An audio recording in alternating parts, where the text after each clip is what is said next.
प्रणाम है आप सभी का और स्वागत है आपका हमारे चैनल आत्म से अध्यात्म की ओर में। आज हम इस वीडियो के माध्यम से जानेंगे श्रीमद् भागवत महापुराण के पंचम स्कंद के 24वें अध्याय के विषय में। सतगुरु सतनाम आदि माता अलख निरंजन होवहु वांछित फल दोहक भंजन। ओम श्री गणेशाय नमः। अथ चतुर्विंशो अध्यायः। शीर्षक राहु आदि की स्थिति, अतला आदि नीचे के लोगों का वर्णन। तो आइए अब कथा का आरंभ करते हैं। श्री सूकदेव जी कहते हैं कि परीक्षित, कुछ लोगों का कथन है कि सूर्य के 10,000 योजन नीचे राहु नक्षत्रों के समान घूमता है।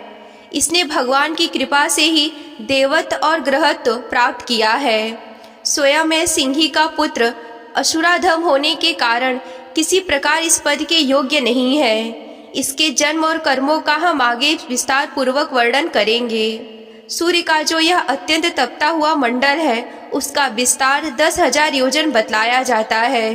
इसी प्रकार चंद्रमा मंडल का विस्तार 12,000 योजन है। राहु का 13,000 योजन। अमृत पान के समय राहु देवताओं के वेश में सूर्य और चंद्रमा के बीच में आकर बैठ गया था। उस समय सूर्य और चंद्रमा ने इसका भेद खोल दिया था। उस बैर को याद करके यह अमावस्या और पूर्णिमा के दिन उन पर आक्रमण करता है। यह देखकर भगवान ने सूर्य और चंद्रमा की रक्षा के लिए उन दोनों के पास अपने प्रिय आयुध सुदर्शन चक्र को नियुक्त किया है। वह निरंतर घूमता रहता है। इसीलिए राहु उसके असहाय तेज से उद्गिन और चकित चित्त होकर मुहूर्त मात्र उनके सामने टिक कर फिर सहसा लौट आता है। उसके उतनी देर उनके सामने ठहरने को ही लोग ग्रहण कहते हैं। राहु के 10,000 योजन नीचे सिद्ध, चारण और विद्याधर आदि स्थान है। उनके नीचे जहाँ तक वायु की गति है और बादल दिखाई देते हैं, वह अंतरिक्ष लोक है। यह यक्ष, राक्षस, पिशाच, प्रेत और भूतों का विहार स्थल है। उससे नीचे 100 योजन की दूरी पर यह पृथ्वी है। जहाँ तक हंस, गिद्ध, बाज और गरुड़ आदि प्रधान प्रधान पक्षी उड़ सकते हैं, वहाँ तक इसकी सीमा है।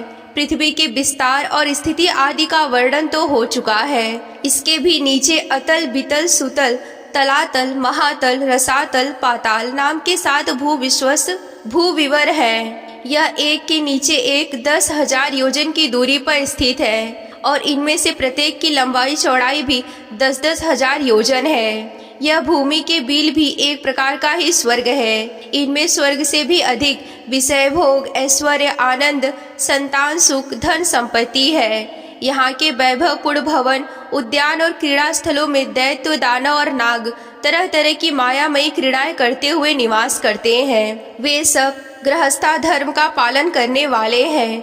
उनके स्त्री, पुत्र, बंधु बांधव, सेवक लोग उनसे बड़ा प्रेम रखते हैं और सदा प्रसन्नचित्त रहते हैं। उनके भोगों में बाधा डालने की इंद्र आदि भी सामर्थ्य नहीं करते। महाराज, इन बिलों में मायावी मैदानों की बनाई हुई अनेकों पुरिया शोभा से जगमगा रही हैं, जो अनेक जाति की सुंदर सुंदर श्रेष्ठ मणियों के रचे हुए चित्र विचित्र भवन, परकोटे, नगर द्वार, सभा भवन, मंदिर, बड़े बड़े आंगन और गृहों से सुशोभित है, तथा जिनकी कृत्रिम भूमियों पर नाग और असुरों के जोड़े एवं कबूतर, तोता, मैना आदि पक्षी किलोल करते हुए रहते हैं। ऐसे पाताल अधिपतियों के भव्य भवन उन पुरियों की शोभा बढ़ाते हैं। वहाँ के बगीचे में भी अपनी शोभा से देवलोक के उद्यानों की भी शोभा को मात करते हैं। उनमें अनेकों वृक्ष है, जिनके सुंदर डालियां फल फूलों के गुच्छे और कोमल कपोलों के भार से झुकी रहती हैं, तथा जिन्हें तरह तरह की लताओं से अपने अंग पास में बांध रखा है। वहाँ जो निर्मल जल से भरे हुए अनेकों जलाशय हैं, उनमें विविध विहंगों के जोड़े विलास करते रहते हैं। इन वृक्षों और जलाशयों की सुषमा से उद्यान बड़ी शोभा पा रही है। उन जलाशयों में रहने वाली मछलियाँ जब खिलवाड़ करती हुई उछलती हैं, तब उनका जल हिल उठता है। साथ ही जल के ऊपर उगे हुए कमल, कुमुद, कुवलय, कल्हार, नील कमल, लाल कमल, शतपत्र कमल आदि समुदाय भी हिलने लगते हैं। इन कमलों के वनों में रहने वाले पक्षी अविराम क्रीड़ा कौतुक करते हुए भांति भांति की बड़ी मीठी बोली बोलते हैं, जिसे सुनकर मन और इंद्रियों को बड़ा ही आनंद होता है। उस समय समस्त इंद्रियों में उत्सव सा छा जाता है। वहाँ सूर्य का प्रकाश नहीं जाता, इसीलिए दिन रात आदि काल विभाग का कोई खटका नहीं होता।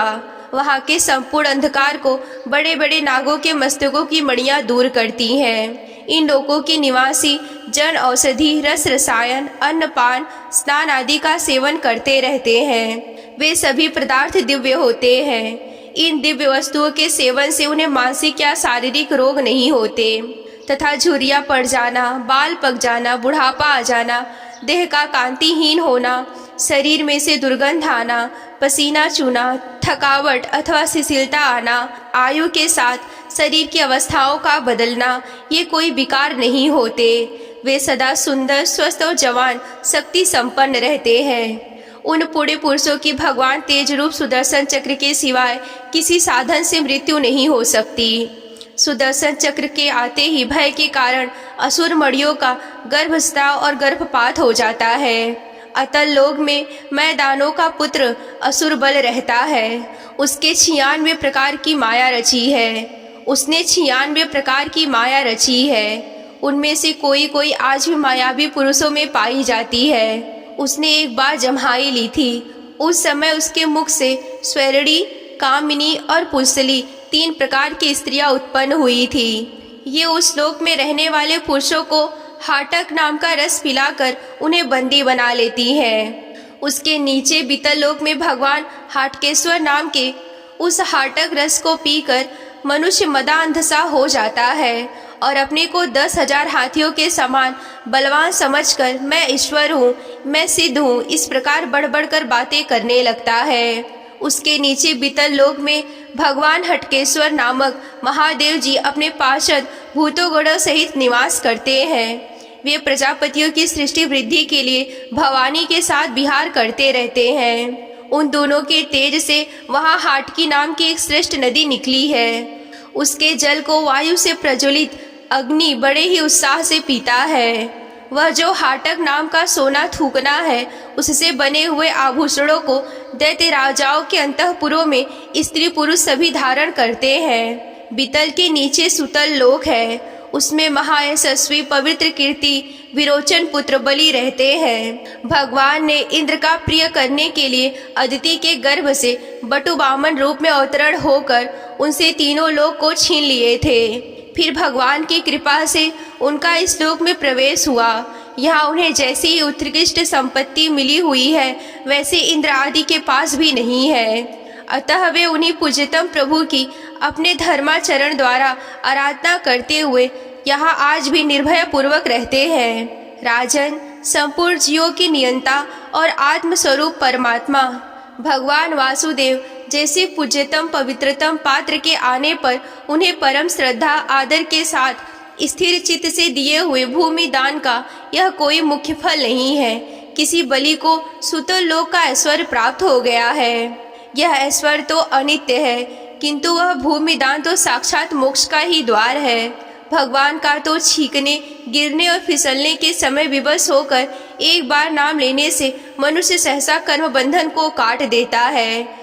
जब भी मुमुक्षु लोग इस कर्म बंधन को योग साधन आदि अन्य अनेकों उपायों का आश्रय लेने पर बड़े कष्ट से ही काट पाते हैं। अतएव अपने संयमी भक्त और ज्ञानियों के स्वरूप प्रदान करने वाले और समस्त प्राणियों की आत्मा श्री भगवान को आत्मभाव से किए हुए भूमि दान का यह फल नहीं हो सकता। भगवान ने यदि बलि को उसके सर्वस्वदान के बदले अपनी विस्मृति कराने वाले यह मायामय भोग और ऐश्वर्य ही दिया, तो उन्होंने उस पर कोई अनुग्रह नहीं किया।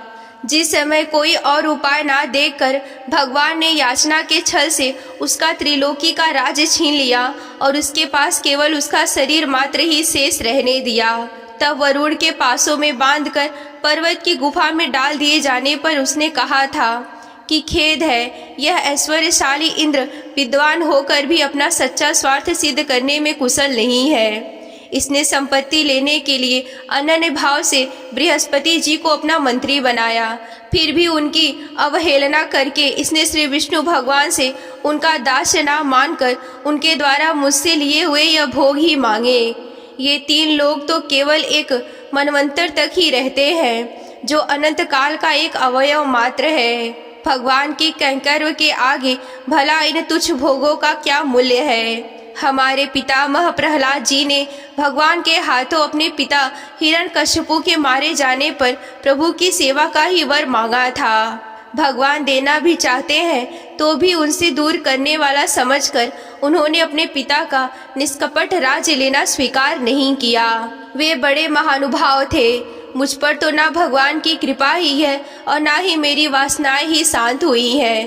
फिर मेरे जैसा कौन पुरुष उनके पास पहुंचने का साहस कर सकता है। राजन, इस बलि का चरित्र हम आगे विस्तार से कहेंगे।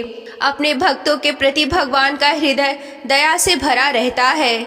इसी से अखिल जगत के परम पूजनीय गुरु भगवान नारायण के हाथ में गदा लिए हुए सुतल लोक राजा बलि के द्वार पर सदा उपस्थित रहते हैं।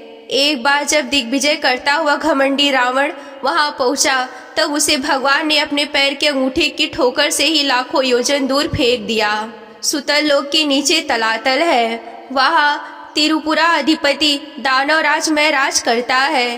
पहले तीनों लोकों को शांति प्रदान करने के लिए भगवान शंकर ने उसके तीनों पूर्व भस्म कर दिए थे। फिर उन्हीं की कृपा से उसे यह स्थान मिला है। यह मायावियों का परम गुरु है और महादेव जी द्वारा सुरक्षित है। इसीलिए उसे सुदर्शन चक्र से भी कोई भय नहीं है। वहाँ के निवासी उसका बहुत आदर करते हैं। उसके नीचे महातल में कद्र से उत्पन्न हुए अनेक सिरों वाले सर्पों का क्रोधवश नामक एक समुदाय रहता है। उनमें कुहक, तक्षक, कालिया, सुसेड़ आदि प्रधान हैं। उनके बड़े बड़े फन हैं। वे सदा भगवान के वाहन पक्षीराज गरुड़ जी से डरते रहते हैं, तो भी कभी कभी अपने स्त्री, पुत्र, मित्र, कुटुंब के संग से प्रमत्त होकर विहार करने लगते हैं। उसके नीचे रसातल में पाड़ी नामक दैत्य और दानव राज करते हैं। वे निताक, कवच, काले और हिरण्यपुरवासी भी कहलाते हैं। इनका देवताओं से विरोध है। यह जन्म से ही बलवान और बड़े साहसी है, किंतु जिनका प्रभाव संपूर्ण लोकों में फैला हुआ है, उन श्रीहरि के तेज से बलाभिमान चूड़ हो जाने के कारण ये सर्पों के समान लुक छिपकर रहते हैं तथा इंद्र की दूती शर्मा के कहे हुए मंत्र वर्ण रूप वाक्य के कारण सर्वदा इंद्र से डरते रहते हैं। रसातल के नीचे पाताल है। वहाँ शंख, कुलिक, महाशंख, श्वेत, धनंजय, धृतराष्ट्र, शंखचूड़, कंबल, अस्वर, देवदत्त आदि बड़े क्रोधी और बड़े बड़े फनों वाले नाग रहते हैं। इनमें वासुकी प्रधान है। उनमें से किसी के 5, किसी के 7, किसी के 10, किसी के 100 और किसी के 1000 सिर हैं। उनके फनों में दमकती हुई मणियाँ अपने प्रकाश से पाताल लोक उनके फनों की दमकती हुई मणियाँ अपने प्रकाश से पाताल लोक का सारा अंधकार नष्ट कर देती हैं। यहीं पर श्रीमद् भागवत महापुराण के पंचम स्कंद का 24वां अध्याय समाप्त होता है। अगर आप श्रीमद् भागवत महापुराण की कथा में रुचि रखते हैं और विस्तार पूर्वक वर्णन यूं ही सुनना चाहते हैं तो हमारे चैनल को सब्सक्राइब कर लें। ये अध्याय आप सभी को कैसा लगा हमें कमेंट करके बताएं। आज के वीडियो में बस इतना ही। मिलते हैं अगले वीडियो में। तब तक के लिए आप सभी को जय आदि शक्ति भोलेनाथ जी। हर हर महादेव।